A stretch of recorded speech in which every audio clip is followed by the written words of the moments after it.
Hey guys, this is Hell Hades. This is a Raid Shadow Legends video. Guys, we're taking on an account takeover. I do these regularly on streams, but I've not done one aside from stream as a video for a long time. So I figured about time we threw one out. Impotent Rage. Redeem this for free. Basically, anytime I personally do an account takeover, they are free. But I don't have time to do a bazillion a day, and I get about a bazillion messages. So I do as much as I can. If you do want to purchase a takeover, you can through my team. And by all means, we can help you out and try and push through some stuff. But as I say, I say this on stream quite a lot. What I actually wanted from account takeovers was for people to learn how to do these things and then implement them themselves.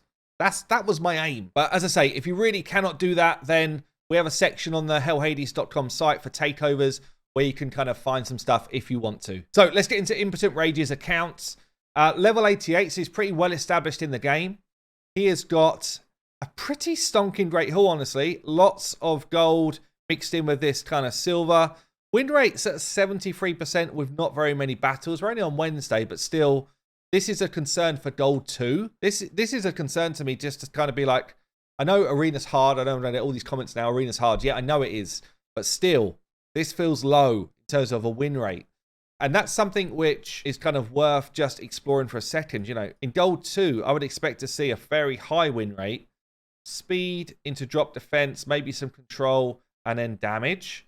Is that his kind of best setup? That's the sort of thing I'd be asking the question of. You know, we've got a Skull Crown here.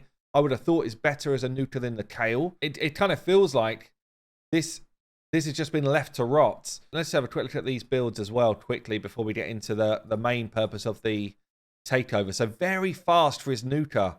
Very fast, but quite low crit damage. Lots of accuracy. So it feels like Kale's in like a multi-purpose build. By this point, I'd want him to be straight up an arena nuker. Speed, not much accuracy on the person who's going to drop your defense.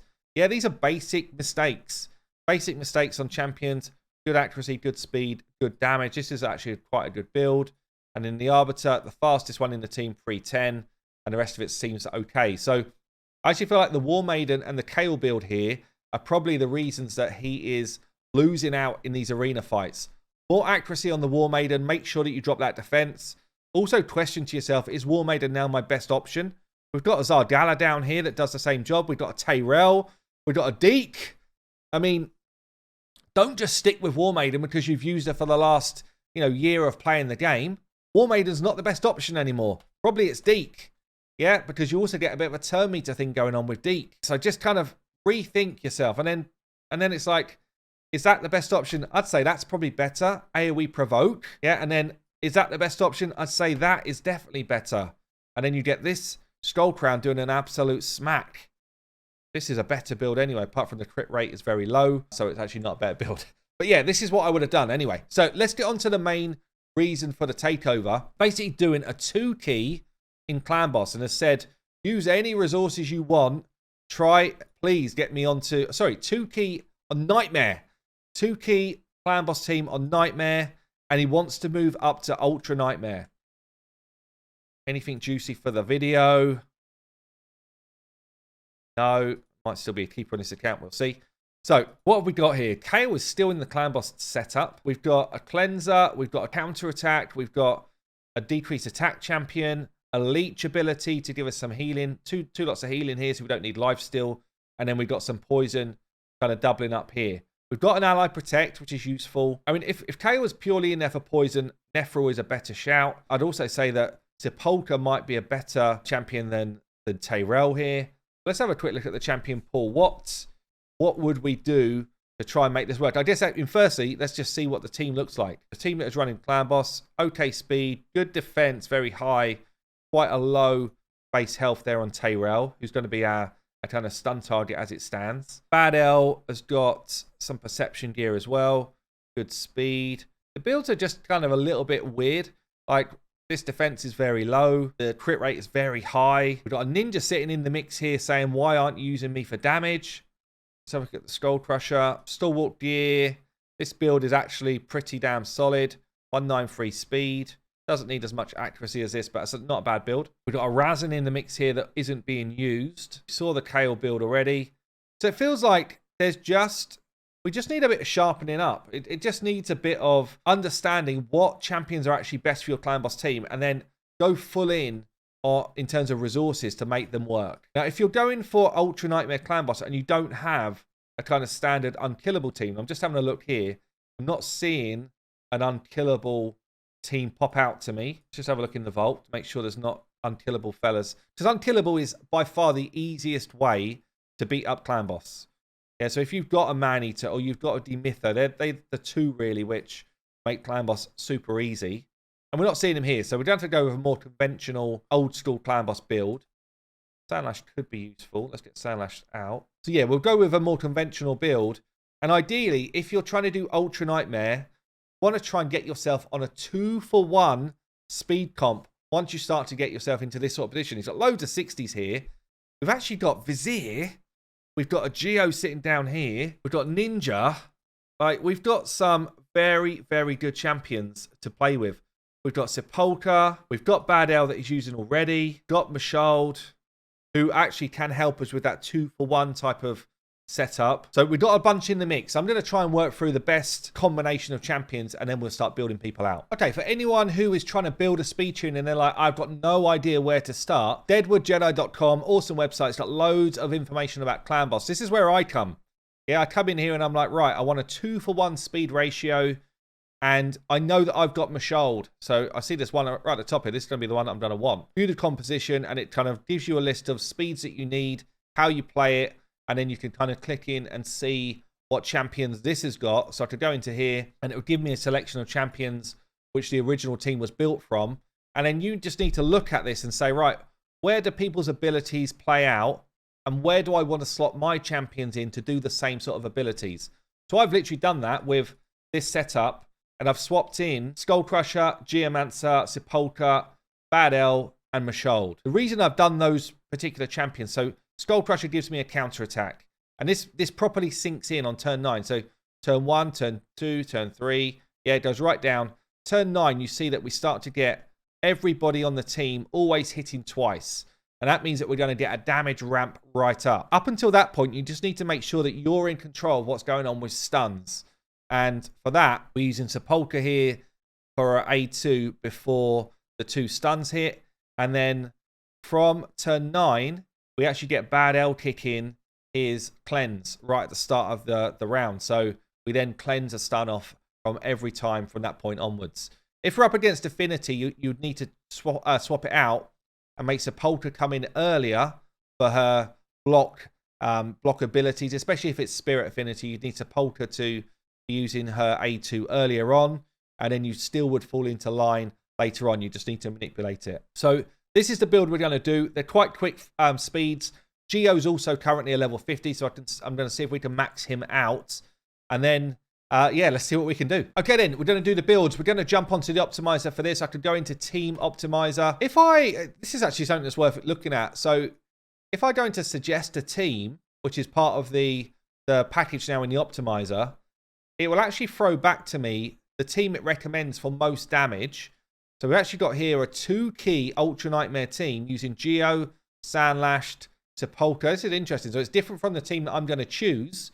Doesn't mean it's the team I'm choosing, by the way, is less damage.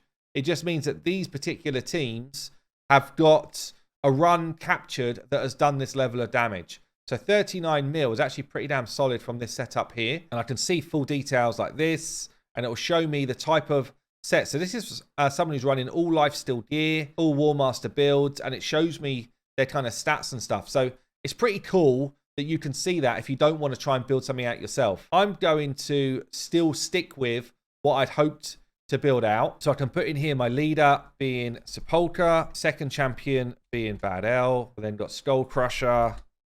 We are going to use the level 50 Geo. He doesn't have the resources right now to take him to 6-star, but I still think he's the best overall champion to go in the mix here. So we are going to use him, and I'm just going to give Impotent Rage that kind of setup to improve it.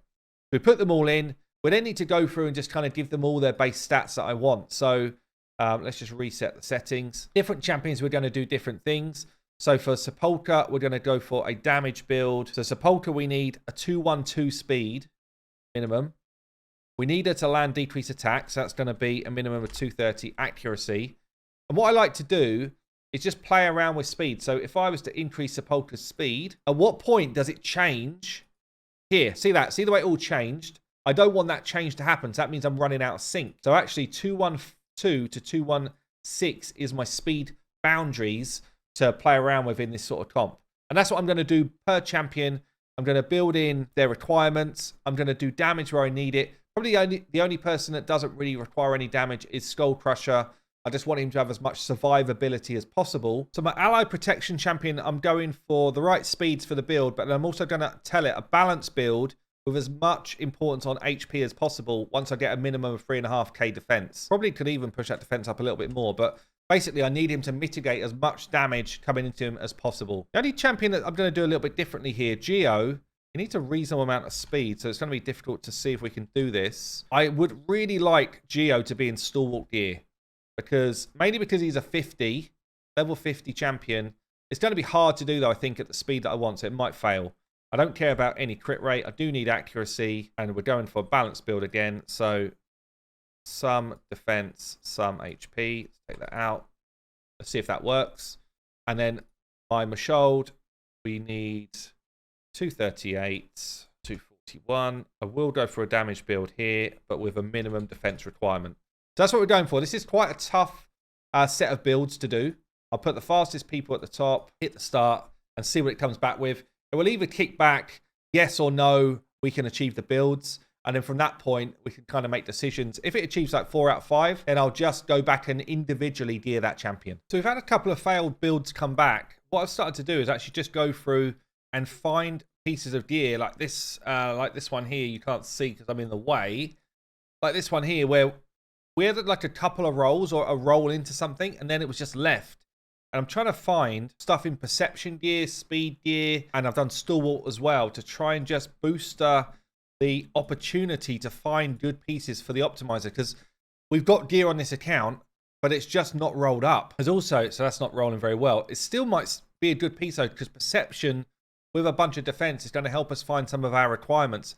Even if it's rolling into bad substats, speed's rolled in here as well. Like, this rolls accuracy here, it's probably going to be used. This is what we need on the account. We need more pieces which actually give us the kind of survivability that we need. And I've also seen, and I'll show you in a second, in fact, let me show you a quick filter. Bottom 3 items with flat stat, main stats. I mean, fair enough on the speed ones, but I've seen quite a few which have been rolled up and are being used willy-nilly across the account.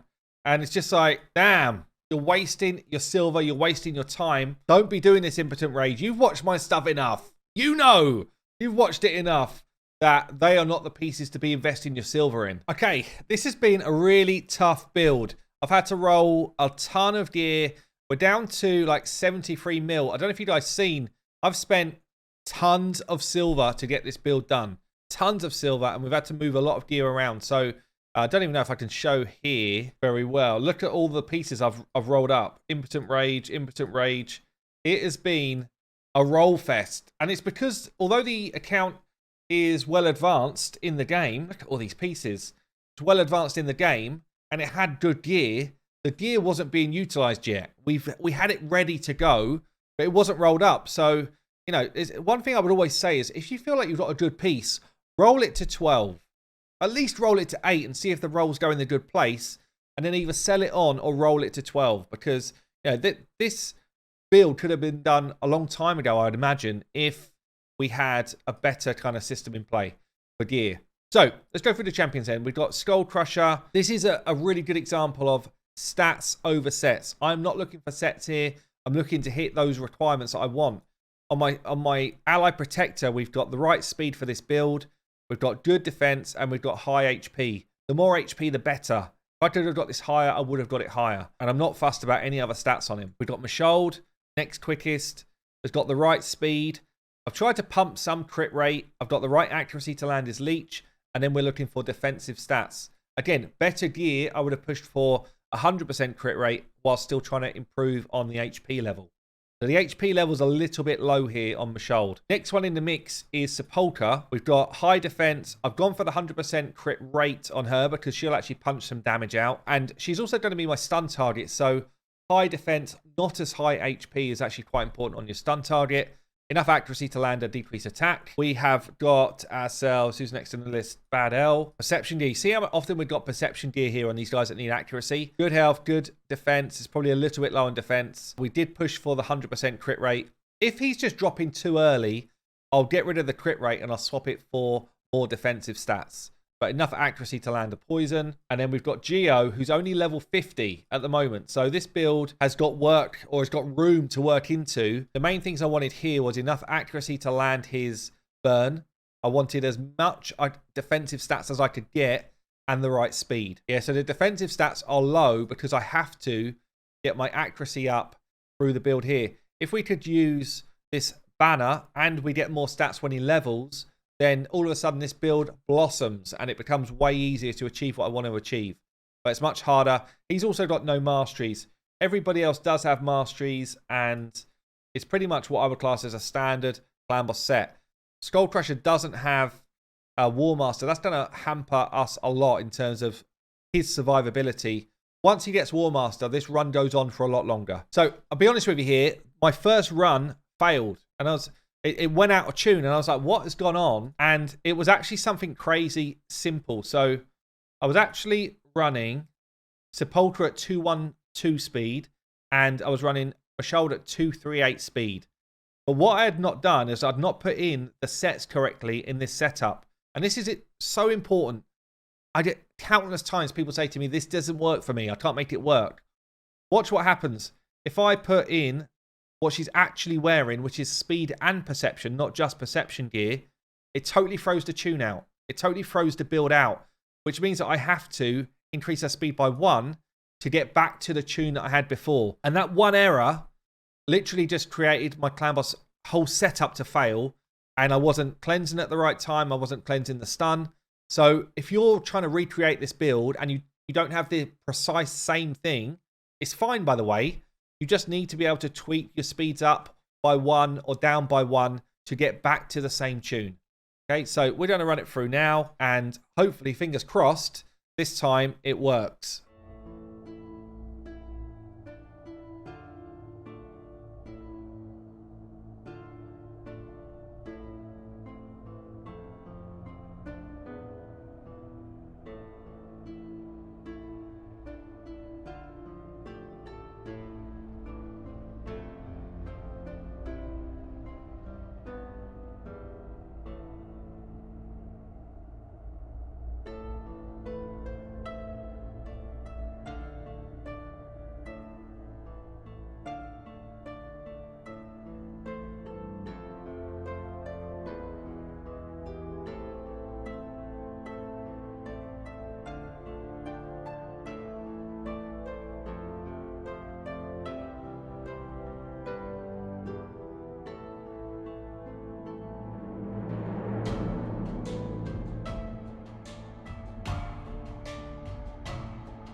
There we go. We've hit 25 mil. Turn 34. You can see we're starting to take a pretty big knock. It's insane. The power of an ally protection champion. Yeah, the power of keeping decrease attack on all the time. And the strength that comes with going 2 turns. But every time the clan boss has 1 turn. Just gives you the space to get all of your abilities away. It gives you the space to heal in between the attacks. And you can see here there's going to be a 27 million run with a level 50. 2 champions without masteries. Kind of bonkers, really, guys. Kind of bonkers. So we've gone from a 2-key Nightmare team with no speed tune to a 3-key Ultra Nightmare team with a speed tune. And pretty happy with those results because this is easily a 2-key once we get those other bits done. So there you go, guys. You don't always have to have an unkillable team. I've been Hell Hades, doing a takeover. I will see you later.